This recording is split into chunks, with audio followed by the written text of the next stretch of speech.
Ouais, après la rencontre entre Gbagbo et Ouattara au palais présidentiel, les deux hommes ont évoqué la libération des détenus politiques de la crise post-électorale de 2010-2011.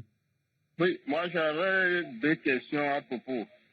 La première, le président Ouattara peut-il libérer ces détenus alors qu'ils ont été condamnés par la justice? Ne violera-t-il pas le principe de séparation des pouvoirs entre l'exécutif et le judiciaire? Alors, effectivement, vous faites référence à cette rencontre qui continue encore d'être commentée, hein, près de 2 jours après, cette rencontre entre Alassane Ouattara, donc le président ivoirien, et son prédécesseur Laurent Gbagbo. Donc c'était mardi soir à Abidjan. François Mazet du service Afrique de RFI est en ligne avec nous pour répondre à vos questions. Marc, votre première question. Alors effectivement, François, parmi les sujets qui ont été évoqués, il y a celui des prisonniers politiques issus de la crise post-électorale. D'abord, François, est-ce qu'on peut rappeler qui sont ces prisonniers politiques ? Alors, Romain et Marc, eh bien déjà la liste transmise à la présidence par les proches de Laurent Gbagbo comporte les noms de 110 prisonniers considérés comme politiques.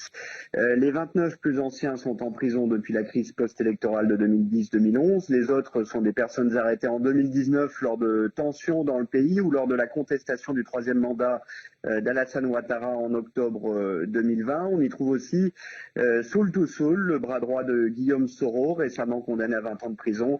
Et puis il y a enfin 6 personnes arrêtées le 17 juin dernier en marge du retour au pays de Laurent Gbagbo. Et donc, c'était la question de Marc. François, est-ce que le président Alassane Ouattara peut libérer ses détenus ? Eh bien, il en a le pouvoir, hein, en tout cas grâce à la Constitution. Le pouvoir de grâce présidentielle est inscrit dans l'article 49. Et puis il y a aussi une autre possibilité, celle d'une amnistie via une loi. Il y a une différence que je rappelle, une grâce n'annule pas la condamnation, elle met fin à la peine ou la diminue.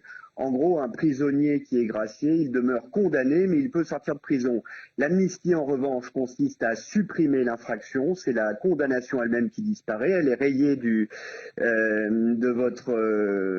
votre casier judiciaire, mais ça, c'est du domaine législatif. Alors, il y a une procédure que pourrait utiliser le chef de l'État, s'il le voulait. C'est de déclarer une amnistie par ordonnance et de faire ratifier cette ordonnance ensuite par l'Assemblée, ce qui lui donne force de loi. C'est ce qu'a fait Alassane Ouattara en août 2018. L'amnistie alors avait bénéficié à 800 personnes, en premier lieu à Simone Gbagbo qui avait pu être libérée, mais aussi à des cadres du FPI emprisonnés ou exilés, à l'exception donc de ces 29 personnes encore en prison depuis la crise de 2010-2011. Pour moitié, ce sont des civils et pour l'autre moitié des militaires. Et donc voilà pour ce point sur les prisonniers politiques. Marc, vous avez une autre question à poser à François Mazet ?